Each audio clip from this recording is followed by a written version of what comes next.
bienvenue sur le channel.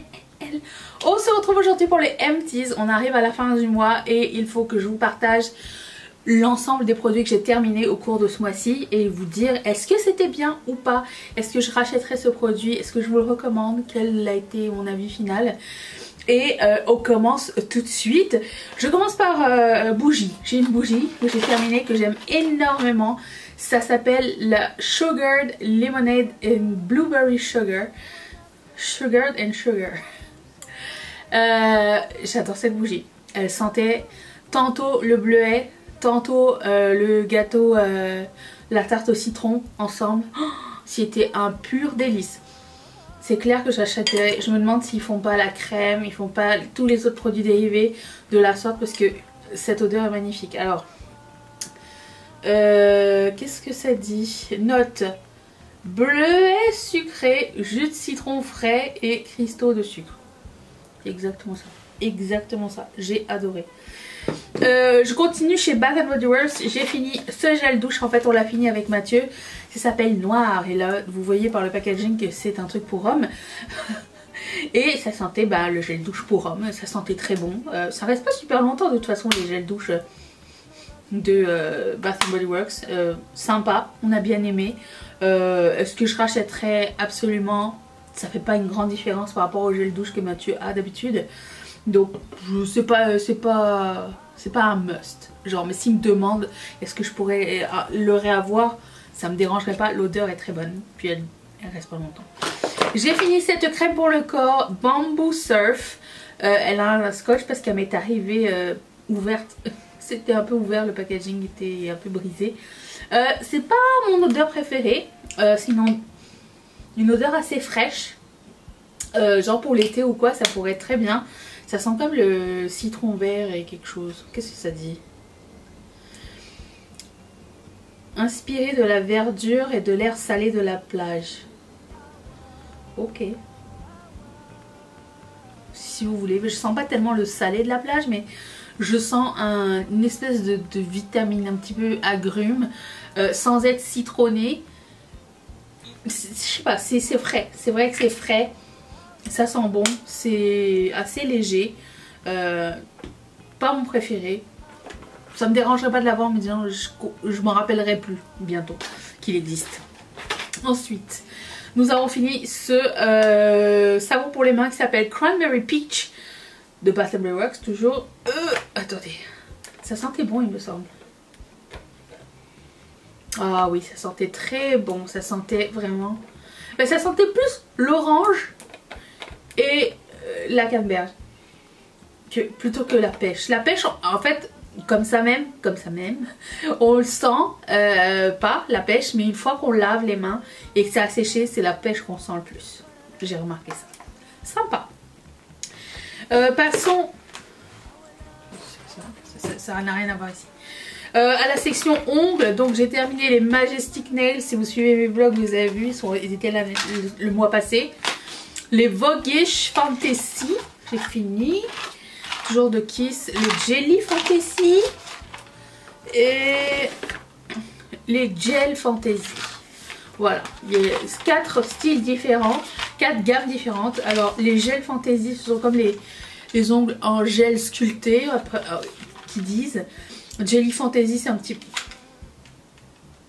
Il y a une différence entre les deux, mais je ne sais plus quelle est la différence. Ceux-là c'est les normaux et les Majestic sont ceux avec plein de bling bling. C'est la gamme luxe de chez Kiss.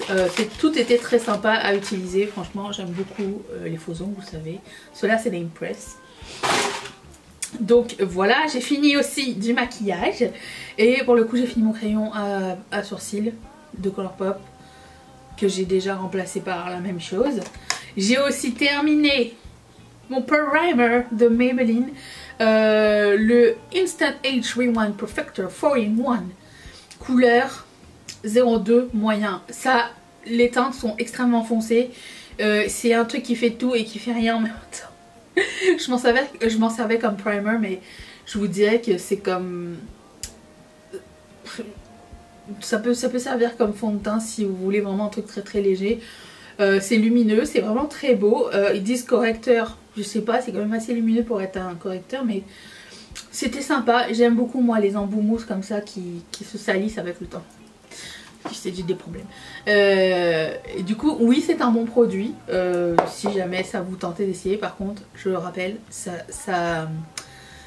extrêmement foncé. J'ai moyen 2 et je pense que ça aurait été un tan dans certaines marques. Donc, ça. J'ai terminé hier même le SkinCeutical Phyto A+ Brightening Treatment. C'est ce que je mettais comme rétinol le soir. 3% d'azélaïque acide et 2% d'arbutine. Je sais absolument pas ce que ça fait dans la vie, sauf que c'est écrit sur la bouteille. Daily Corrective Moisturizer to enhance skin tone, clarity, radiance and texture. Voilà, donc c'était sympa. Ça pèle un peu par contre, mais je mettais ça le soir, donc c'était pas grave. Par contre, ce produit, ma peau n'a pas tellement aimé. C'était le SkinCeutical H. Alors ces deux produits là m'ont été envoyés par la marque. Et le Maybelline m'a été envoyé par la marque aussi. Oh, je préfère vous le dire. Le SkinCeutical HA Intensifier sérum multifonctionnel aide à amplifier le taux d'acide hyaluronique sur la peau. C'est quand même très aqueux. Bon, vous n'allez rien voir. Et ma peau n'a pas tellement aimé ce produit. J'ai fait pas mal de boutons et j'avais les pores très dilatés. Et une fois que j'ai arrêté d'utiliser ce produit là, j'ai plus eu ce problème. Donc c'est pas quelque chose que je vais recommander. Alors je sais pas qu'est-ce qui fait que ça a fait ça sur moi, mais j'ai remarqué la différence parce que je change pas ma routine skincare tout le temps. Donc elle reste pareille dès qu'il y a un élément nouveau. Comme ça je peux savoir ce qui a causé le truc. Et une fois que j'ai arrêté de l'utiliser, ça allait bien mieux. J'ai aussi terminé cette crème hydratante Lala Retro que la marque m'avait envoyée de Drunk Elephant. C'était sympa. Par contre, packaging un petit peu gadget dans le sens où vous devez presser dessus. Alors c'est fait pour pas qu'il y ait des germes qui rentrent à l'intérieur. Vous pressez dessus et la crème sort par là. Le seul hic avec cette crème là, c'est qu'elle est trop épaisse. Et du coup elle ne passe pas au travers de ce truc. Donc je l'ai ouvert. C'était une bonne crème bien riche pour les soirées d'hiver. Cependant, c'est pas quelque chose que je réutiliserai. Oui, je réutiliserai si la marque me l'envoie, mais j'achèterai pas une crème hydratante à ce prix-là. Voilà. Mais c'était une bonne crème qui sent rien, qui fait crème. Ensuite, j'ai terminé le Vichy Lift Active Supreme Vitamine C Sérum. Très sympa. Pas aussi sympa que le Drunk Elephant, mais en même temps pas le même prix du tout, mais quand même assez efficace. Je l'ai remplacé par un produit dont je ne peux pas vous parler parce que si je dois parler il faut que je fasse un disclaimer et que je mette des hashtags dans la barre d'infos. Ils me l'ont envoyé mais il y avait trop de restrictions, du coup j'en parlerai pas. En plus de ça il est pas aussi bien que celui-ci, donc Vichy pas mal du tout. Packaging un peu chiant par contre, avec la petite seringuinette là et le bouchon qui se perd en 30 secondes. Ce qui est chiant pour une vitamine C, on va dire. J'ai aussi fini un mascara. Alors je sais pas si vous avez vu un de mes derniers vlogs, mais j'ai perdu le top. J'étais en train d'appliquer, le truc il a volé. Et je sais pas, à ce jour je ne sais pas où est-ce qu'il est passé. Le Max Stack de MAC est fantastique. C'est un de mes top mascaras avec celui de Bad Beauty. Bad Beauty n'existant plus, celui-ci arrive en numéro 1 dans la position de meilleur mascara que j'ai jamais essayé. En ce moment je mets le télescopique de L'Oréal, il est vraiment pas mal.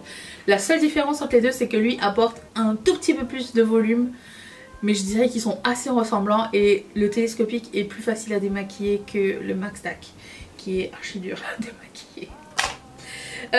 J'ai fini un bouquin, si j'oublie pas de vous en parler je vais le dire à la fin.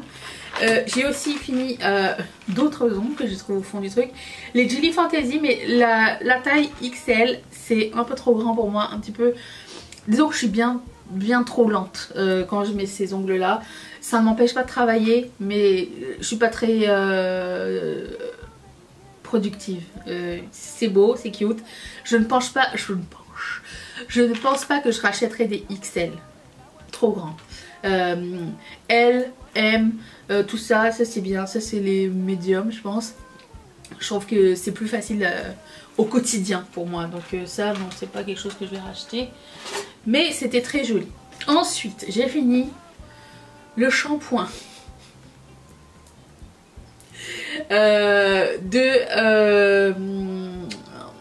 Solero, le Brazilian Joya Shampoo. Je le mets comme ça parce qu'il est vraiment moche. Ça sentait bon, c'était bien pour l'expérience, mais j'ai retourné ma veste. En ce qui concerne les shampoings à prix cher, j'ai acheté un shampoing de OGX qui fait très très bien la job. Voilà, j'ai juste changé d'avis. C'est des choses qui arrivent.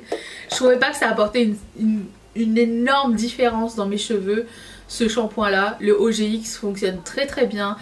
En fait, le truc c'est que il y a quelques années, OGX m'avait envoyé des mini que j'apporte en vacances assez régulièrement, et c'était genre dans les années 2000, c'était par là, et que j'apportais en vacances quand j'y vais, et à chaque fois je remarque mes cheveux ils sont faciles à démêler, ils vont bien et tout, peut-être parce qu'il y a plein de trucs genre, vous savez comment ça s'appelle? Ouais, bonjour. Tu viens? Ouais, hein? Viens voir maman, viens là.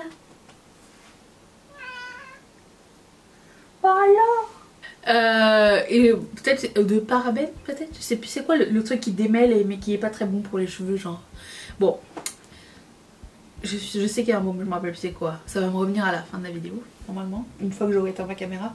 Mais j'ai tellement mal au cuir chevelu quand je démêle mes cheveux que je m'en fous en fait maintenant. Ça me fait trop mal de démêler mes cheveux, je perds trop de masse quand je démêle mes cheveux, je préfère mettre des...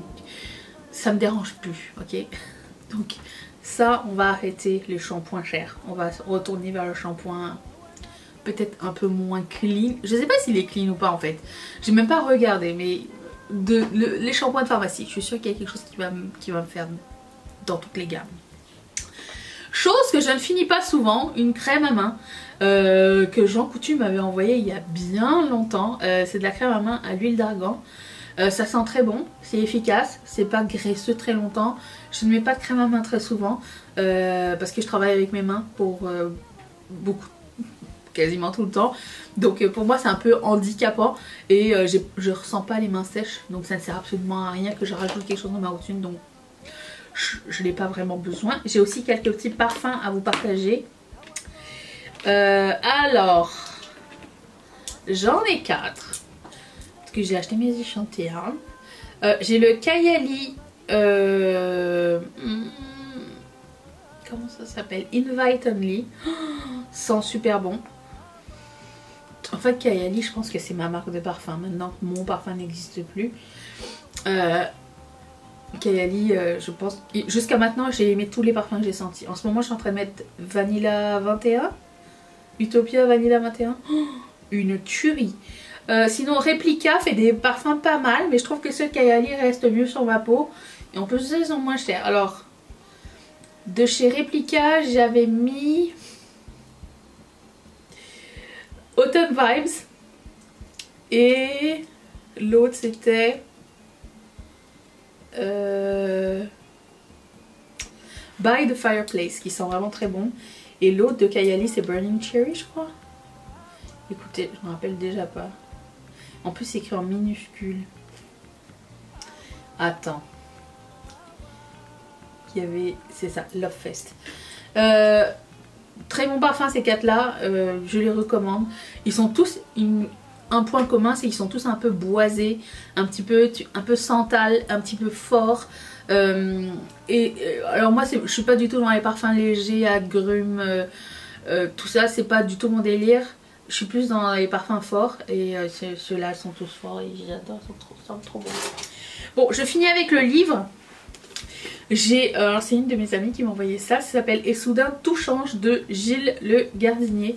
Regardez-moi la couverture comme elle est trop mignonne. J'ai dévoré ce bouquin, je l'ai adoré.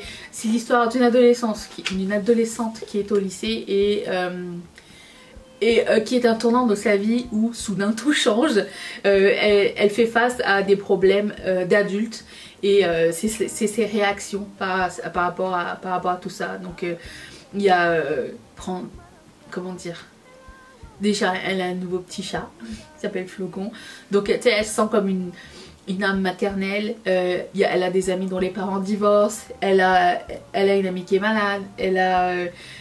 il y a plein de choses qui se passent et elle est amoureuse d'un garçon pour la première fois et voilà, c'est vraiment je dirais pas c'est good mood parce que des fois c'est un petit peu tristounet quand même, mais surtout la fin je te dernière fois j'étais comme mais c'est trop triste ce livre et je sais pas, j'ai beaucoup aimé, j'aime beaucoup les trucs où il y a des adolescents de toute façon, vous savez. On dirait que je revis mon adolescence que j'ai fantasmé toute ma vie, tu vois. Ouais, je vous recommande ça, c'est un bon livre que tu lis genre au bord de la piscine si t'as envie. Il y a des gens qui lisent au bord de la piscine, qui amènent des bouquins en vacances. Bah, ça pourrait faire partie des bouquins que vous apportez en vacances, en plus il est petit, donc je vous recommande ça.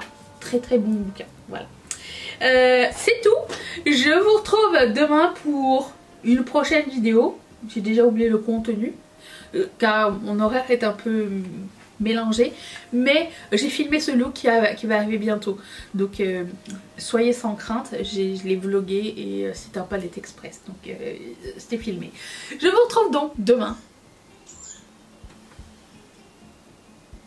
pour une prochaine vidéo. J'ai entendu un drôle de bruit. Bye.